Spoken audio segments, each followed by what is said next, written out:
Bonjour, merci d'être avec nous pour un nouveau numéro de Dimanche en politique avec un sujet qui concerne beaucoup de Bourguignons. Nous allons aujourd'hui nous pencher sur l'avenir des petites villes et des villes moyennes. Après un rapport récent qui analyse une désertification commerciale alarmante des centres-villes. 3 maires avec nous sur ce plateau. Marie-Claude Jarraud, bonjour. Bonjour. Vous êtes maire Les Républicains de Montceau-les-Mines en Saône-et-Loire. Oui. Denis Thuriot, bonjour. Bonjour. Vous êtes maire sans étiquette de Nevers. Nevers qui, dans le rapport dont je parlais, figure parmi les villes les plus touchées par ce phénomène. Oui. Et Bernard Morenne, bonjour. Bonjour Lyon. Maire d'hiver gauche de Joigny dans l'Yonne. On se souvient que Joigny avait été qualifiée de ville martyre pour les fermetures des services de l'État. Alors, Denis Thuriot, Nevers, dans ce rapport, se situe à plus de 15% de vacances commerciales, c'est-à-dire de boutiques qui restent fermées. Comment est-ce qu'une ville se retrouve dans cette situation? C'est brutal ou c'est progressif? Déjà, il y a le constat que je ferai très rapidement, qui est lié à plusieurs causes. Tout d'abord, une grosse baisse démographique dans notre département et a fortiori dans la ville-centre. Et puis ensuite, une absence de modernisation de la ville, de s'y intéresser. Et état aussi des bâtiments publics, mais bâtiments privés. Donc une fois qu'on a fait ce constat, on essaie de mettre en place des leviers. Et d'autant plus quand on est mis à l'index, il faut réagir encore plus. Pourquoi? Parce que le commerce de cœur de ville, c'est le cœur. Voilà, une ville qui n'a plus de cœur est une ville qui ne vit plus. Donc ça a démarré par une reprise en contact avec les associations de commerçants, avec un dialogue qui est permanent, qui est très récurrent, et un soutien que nous avons multiplié par 4 depuis 2014, financier, moyens techniques, etc. Après, je suis convaincu que ça n'est pas une seule chose, c'est tout un tas de leviers. On mise beaucoup sur le numérique, vous savez qu'on est très en avance sur le territoire de Nevers Agglomération et de la ville de Nevers. Donc c'est aussi le commerce connecté. Mais Internet ne doit pas faire peur aux commerçants, ils doivent se l'approprier. Et ça doit être un outil supplémentaire. On va y venir au levier. Sur le constat et sur cette préoccupation, Bernard Morenne et Marie-Claude Jarraud, mais Bernard Morenne d'abord, les maires, ils ont beaucoup de choses à penser. On parle des banlieues, on parle de beaucoup de choses, mais le centre-ville, c'est quand les gens voient des boutiques fermées dans un centre-ville, c'est peut-être une des choses dont ils parlent le plus. Et le maire, il reçoit cette préoccupation? Évidemment oui, mais est-ce qu'un maire, en 2016, il peut quelque chose sur des décisions qui ont été prises dans les années 1980-1990? D'abord, une évolution de la pratique commerciale, le développement dans nos périphéries de zones commerciales. Ça, c'est qui l'a maîtrisé? Personne l'a maîtrisé. Et puis, le changement d'habitude des consommateurs. On ne va plus de chez les petits commerçants, on va plutôt dans les grandes surfaces.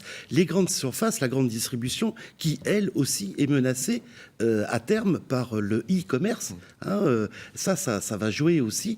Et donc il faut effectivement, entre autres à Joigny, par l'aspect médiéval de son centre-ville, qui présente des énormes difficultés. C'est-à-dire que le bâti médiéval, par exemple, offre aux commerçants des petites surfaces.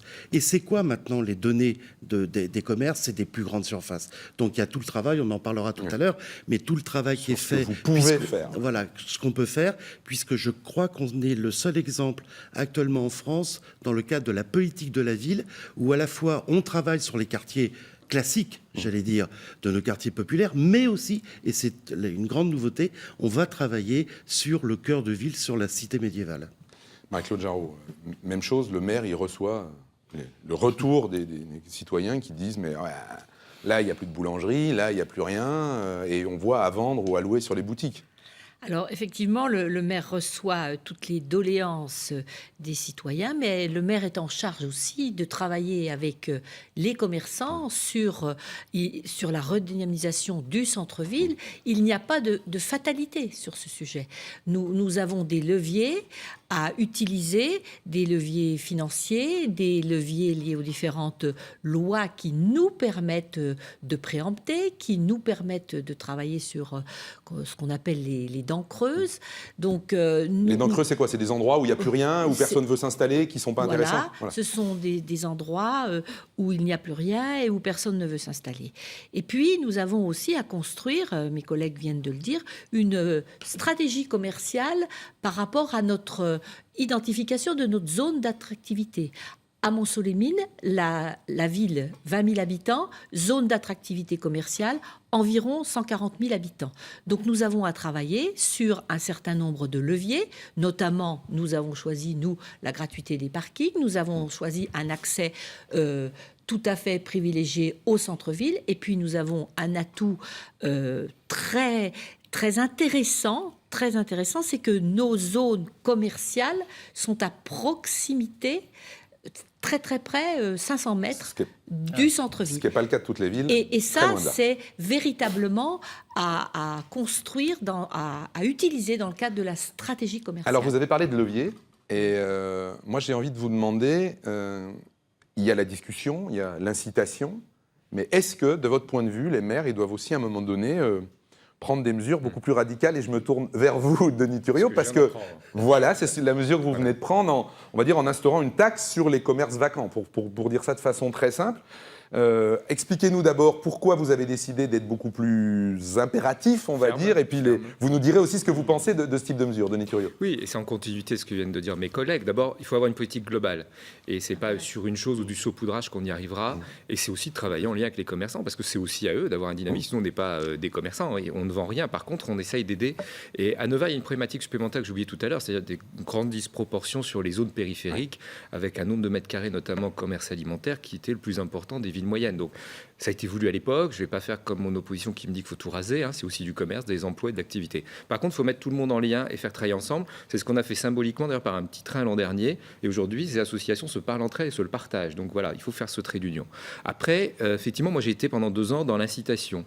Trouver des pistes comme une OPH pour permettre de rénover. Parce qu'on sait que les gens qui viennent en ville, ils viennent aussi profiter d'un cadre agréable. Et notre zone piétonne a plus de 35 ans sans rénovation. C'est aussi un gros enjeu. Alors, je ne sais pas si ça va tenir dans le mandat. Et puis, c'est aussi beaucoup de contraintes, mais je m'y intéresse. Et puis ensuite, il y a des leviers pré-vitrine rénovée. Aujourd'hui, un propriétaire qui a un immeuble avec de l'habitat, ce qui pose problème parce qu'il y avait souvent qu'un seul accès avant le commerçant habité au-dessus. Donc il faut aussi l'y joindre.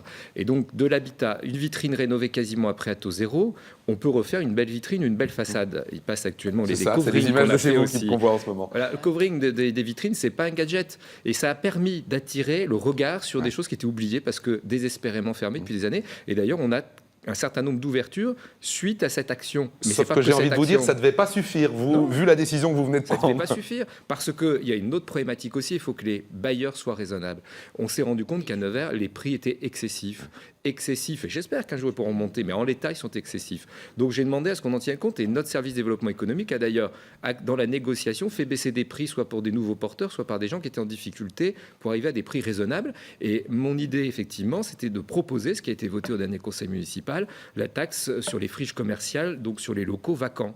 Pourquoi ? Parce que ça ne bénéficie pas au commerce à côté, s'il y a une discontinuité, aux touristes, aux riverains, et puis en plus, si c'est vacant pendant des années, c'est qu'il y a une raison. C'est quand on veut vendre une maison, on arrive toujours à la vendre. Mais il y a une question de prix, il y a une question de trouver la bonne personne.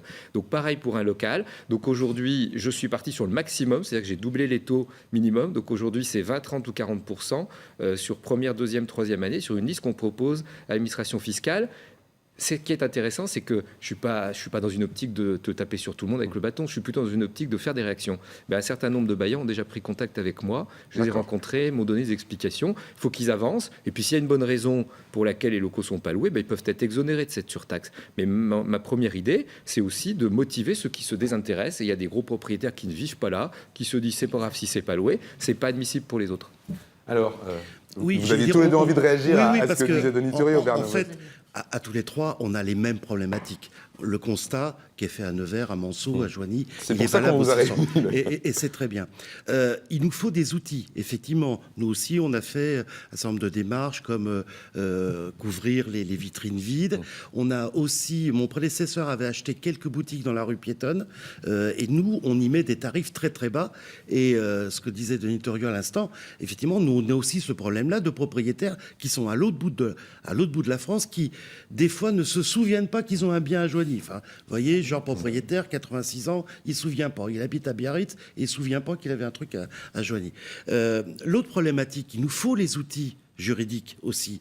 Car le maire, il faut le savoir, le maire n'a pas la main sur la destination future d'un magasin.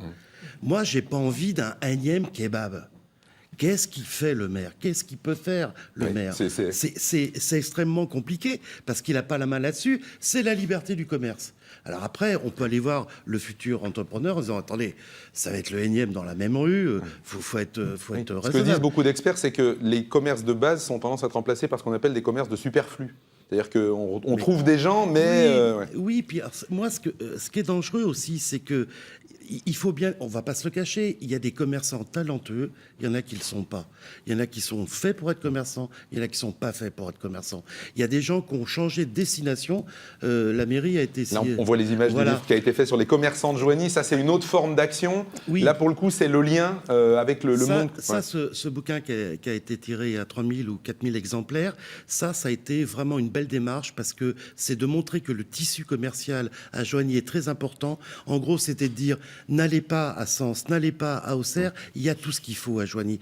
Et c'est vrai qu'on a gagné là-dessus parce que le maître mot qui a été dit après quand ça a été diffusé, c'est de dire ah ben on savait pas qu'il y avait tel magasin, on savait pas qu'il y avait tel produit qui était vendu à Joigny. Alors là, on a eu, on tape fort, vous nous avez expliqué ce que vous en pensiez sur le manque d'outils. Et les outils juridiques qu'il nous faudrait. Marie-Claude Jarraud, vous aussi, vous avez envie de dire aux propriétaires, maintenant ça suffit? Alors, concernant les propriétaires, j'y reviendrai dans quelques minutes. Simplement, sur la fiscalité sur les locaux vides, nous avons pris un autre chemin et j'ai pour habitude de dire que nous sommes des bâtisseurs et non pas des percepteurs. Donc, je préfère le travail que nous avons démarré et qui porte... ses fruits, mais pas à 100%, faut quand même dire les choses, sur l'inventaire des propriétaires. Et mon collègue de Joigny a raison, il y a des propriétaires qui habitent très loin et qui se souviennent, peut-être pas du tout, mais qui se souviennent très peu qu'ils ont un local commercial à louer. Premièrement. Deuxièmement, ce local commercial, souvent, il le loue très cher.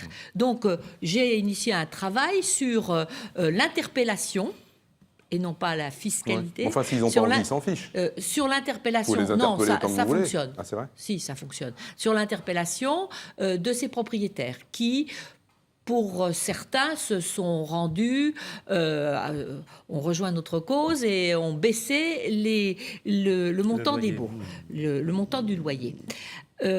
Autre point sur la problématique de l'accessibilité.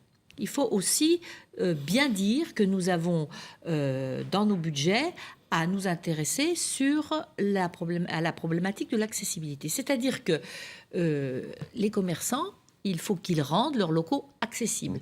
Ça leur fait peur. Ça leur fait peur parce que ça coûte beaucoup d'argent. Donc, nous avons aussi, nous, un levier d'accompagnement des commerçants si nous les accompagnons dans cette difficulté liée à l'accessibilité. Alors, vous avez évoqué les commerces de base et les commerces de superflu. Ouais. Sur ce sujet, les maires, nous avons un travail à faire. C'est-à-dire, dans le cadre de la rénovation de nos centres-villes, nous avons à nous prononcer, et ça fait partie du courage aussi, à nous prononcer sur l'équilibre entre les commerces de base et les commerces superflus. Et je crois que nos concitoyens, ils entendent ça avec intérêt. Parce que, évidemment, il ne faut pas qu'il y ait que des commerces superflus et pas de commerce de base. Parce que si on veut ramener des habitants en centre-ville avec le logement, il nous faut aussi parler de notre politique de logement. Mais vous élargissez et vous me permettez de nous amener à la suite, parce que la question, une fois qu'on a parlé de commerce, c'est de savoir est-ce que ces difficultés commerciales, c'est uniquement commercial ou est-ce qu'en réalité c'est le symptôme des difficultés aujourd'hui d'une partie de villes en France. Beaucoup d'experts le disent que la difficulté commerciale, ça n'est que le premier symptôme d'autre chose. Bernard Moren, oui, bien sûr. Évidemment, oui. Vous qui avez subi les départs des services de l'État et d'autres choses. Vous y avez fait allusion tout à l'heure au début de cette émission. Qu'est-ce qu'on a pris comme coup sur la figure ?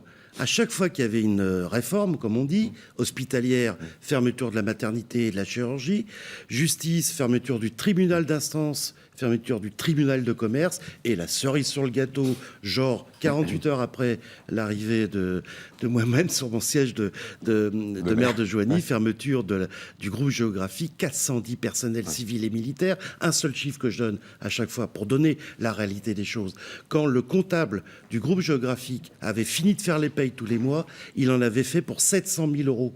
Donc, c'est 700 000 euros qui ne retombent plus chaque mois dans l'économie locale. Et c'est pour ça que Joigny a, hélas, rejoint le mauvais club, le club des 100 villes les plus pauvres de France. Et c'est toute la difficulté. Je ne sais pas si on aura le temps de parler de charge de centralité, mais des villes pauvres comme nous, on n'est plus en capacité d'accueillir tous les concitoyens qui habitent autour de nos villes. C'est une grande difficulté qui fait aussi... Alors, si on essaie de prendre un peu de hauteur là-dessus, est-ce qu'on a beaucoup parlé de finances publiques, d'économie, enfin, il y avait des motivations pour l'État à tout ce que vous décrivez.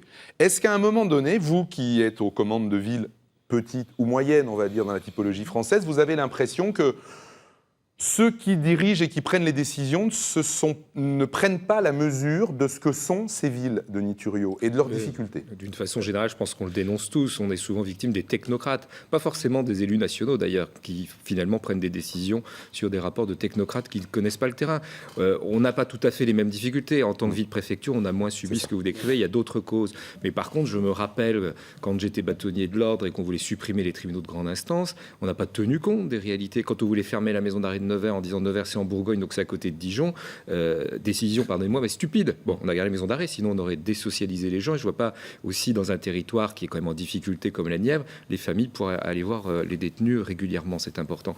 Donc, pour en revenir au sujet qui nous préoccupe, la problématique pour Nevers est encore une fois différente, mais c'est vrai qu'il y a certaines décisions qui ne nous aident pas. On a quand même un certain nombre d'éléments à pouvoir mettre en œuvre. Alors, à un mois du Père Noël, je ne veux pas non plus apparaître que comme le Père Fouettard, et je ne fais pas que taper, hein, bien évidemment, mais cette mesure de fiscalité, je l'ai prise en désespoir de cause, faute de réaction, hein, parce que pendant 2 ans, j'avais annoncé la couleur. Et encore une fois, ce que je souhaite, c'est pas forcément l'appliquer, mais que ça crée des réactions. Par contre, ce que je constate quand même, c'est que depuis presque 3 ans, le taux de vacances était en augmentation de 9% les 3 années précédentes. Aujourd'hui, je dirais qu'il n'est plus que de 3. C'est insuffisant. Mais ça veut dire qu'on arrive à baisser aujourd'hui. Et il y a un nombre de commerces qui ouvrent aussi. On parle de ceux qui ferment, on ne parle pas de ceux qui ouvrent. Et là, on a des exemples encore ce week-end à Nevers, où il y a 3-4 commerces qui s'ouvrent en zone piétonne. Donc, le commerce est aussi vivant. Et vous avez raison de le dire, il y a des commerçants qui ne sont pas bons. Parce qu'être commerçant, c'est aussi gérer, c'est aussi faire de la compta. Et j'ai vu des choses aberrantes. Alors, maintenant, on ne va pas taper sur nos amis commerçants, mais il faut aussi qu'ils proposent de la qualité. Et si on veut que le commerce de cœur de ville aussi se distingue, c'est pas de proposer la même chose que dans les zones périphériques, c'est de la qualité ou des choses qu'on ne trouve pas ou du commerce de niche. Sans centre-ville, voilà. Une ville est faible de Niturio. Sans Mais centre-ville vivant, une ville... Mais elle est morte. Elle n'a plus de cœur. Et les difficultés qu'on a ont fait qu'on a été choisi par la Caisse des dépôts, enfin on nous a proposé, mais nous avons accepté, comme ville démonstrateur. Il y a 10 villes en France, ville démonstrateur, ce qui nous permet de travailler en réseau et en lien, et échanger sur nos difficultés, prendre des bonnes idées, parce qu'on les a pas tous, donc il faut se les partager de temps en temps. Et puis également pouvoir bénéficier d'une démarche expérimentale pendant 2 ans. Après, on fera un bilan avec l'aide de la Caisse des dépôts et consignations qui nous met des moyens d'ingénierie, qui nous met des co-investissements à disposition, des aides à des financements.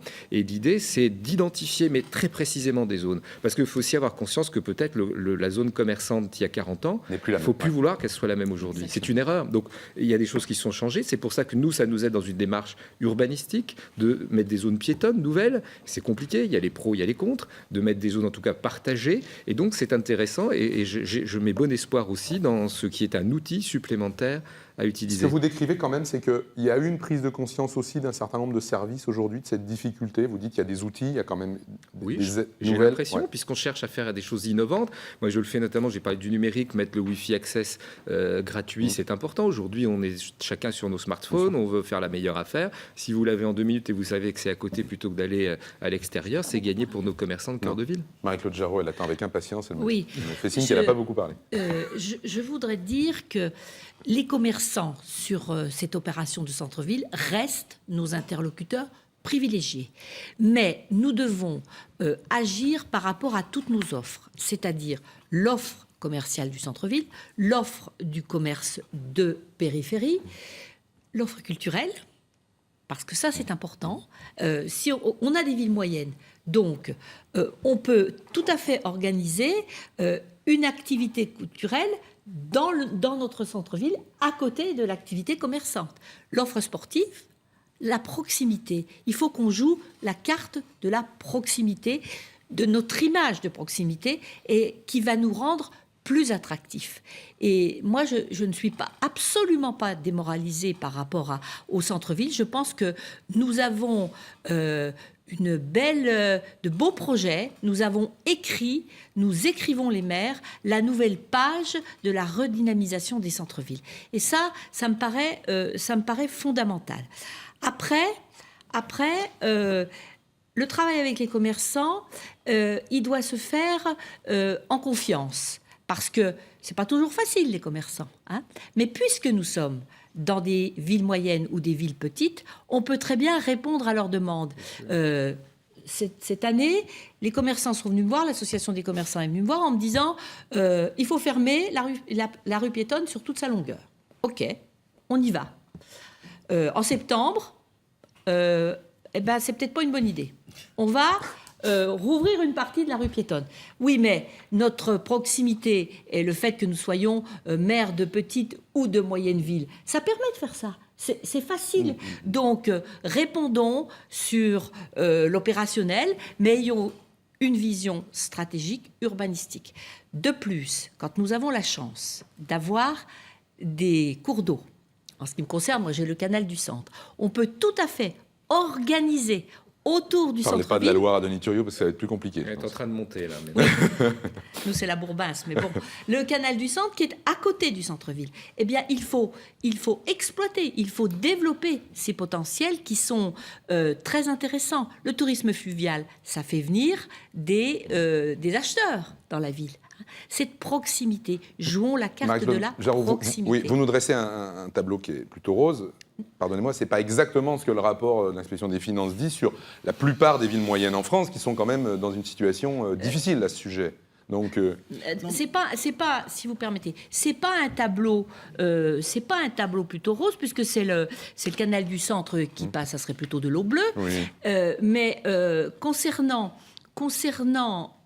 notre capacité, ce que je veux faire passer comme message, c'est que concernant cette capacité que nous avons, nous les maires, à avoir une stratégie commerciale, à mettre en œuvre une stratégie commerciale, il faut, avec les commerçants, nous faire confiance.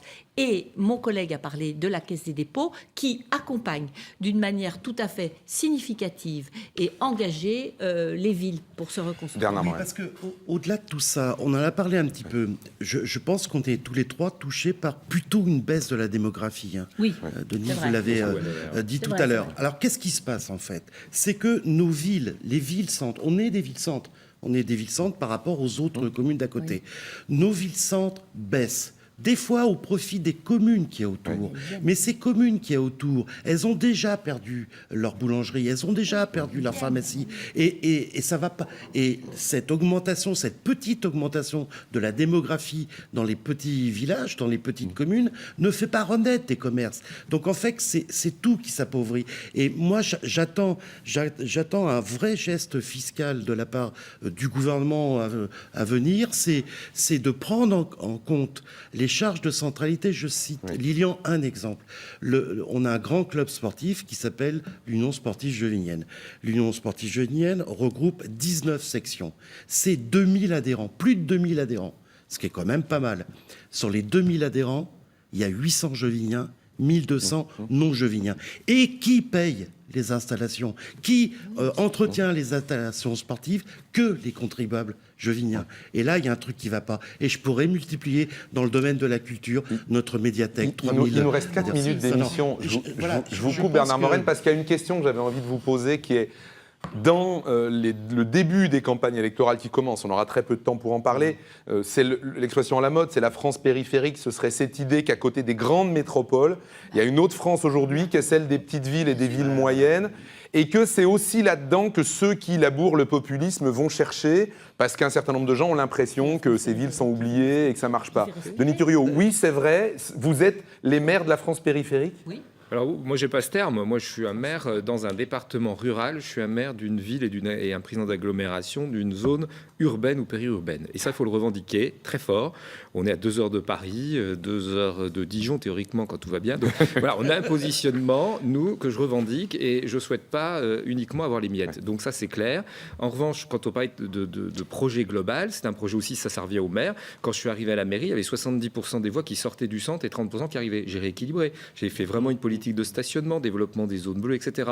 Sur un quartier qui avait été pour le coup abandonné, on avait enlevé des services. Je pense au quartier des Courriers qu'on rénove, on remet du commerce. C'est intéressant, c'est nouveau. Donc puis c'est pas surtout inéluctable, cette sensation de la France périphérique. Il ne faut pas compter Voilà. sur les autres, il faut compter sur nous. Et si en plus on a des cerises sur le gâteau, je les mange. Mais autrement, on compte sur nous. Et je compte aussi sur notre cellule d'accompagnement. Je vous donne cet exemple très concret dans notre service développement économique. Elle a reçu à peu près une centaine d'implantations commerçantes. Sur l'industrie, on est plus compétences agglo.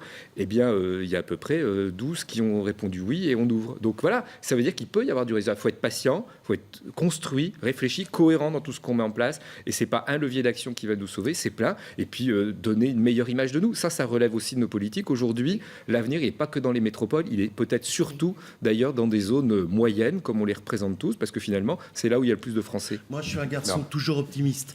Je suis juste un petit peu inquiet parce qu'il nous reste encore quelques services publics, un hôpital, 400 agents, médecins, infirmières, administratifs. Et on a encore le centre des impôts. Quand j'entends les candidats de votre camp supprimer encore plein de fonctionnaires, on va finir par tuer des communes comme Joigny, où il n'y a pas d'industrie. Et historiquement, Joigny, c'était la ville de garnison. Historiquement, Joigny était une ville administrative. Comment on va faire? Moi, je pose la question. Eh ben justement, il nous reste 1 minute, Marie-Claude Jarraud, mais... Nous sommes les maires de la France qui respire. Il n'y a pas que les métropoles, il y a des personnes qui habitent dans les zones rurales ou urbaines, et nous sommes les maires de la France qui respire. Le centre-ville, puisque c'est ce dont nous parlions ce matin, le centre-ville est le cordon ombilical entre l'individu et le vivre ensemble. Donc, ne concluons pas sur une fatalité. Non, c'était pas l'objectif, mais c'était important. Nous allons redynamiser nos centres-villes avec des stratégies en utilisant tous nos leviers, et je crois qu'on peut nous faire confiance. En 20 secondes, il faudra que ça soit dans la prochaine campagne électorale à venir. C'est important, parce qu'on n'en parle jamais. C'est déterminant. Il le faut. C'est déterminant. Un collègue disait, il ne faut pas qu'on soit dans une fatalité, il faut qu'on soit dans des facilités. Et nous devons être, nous, des facilitateurs. C'est comme ça qu'on est perçu avec les commerçants avec lesquels on est en confiance. C'est nous qui donnons le rythme. Il serait temps de se saisir des vrais problèmes. Merci à tous les trois. On est à la fin de ce débat. Merci à tous les trois d'être venus nous faire part de votre expérience. Restez avec nous. La deuxième partie de Dimanche en politique, c'est Pierre Laurent, secrétaire national du Parti communiste, qui sera l'invité de Francis Letellier. Bon dimanche, au revoir et merci.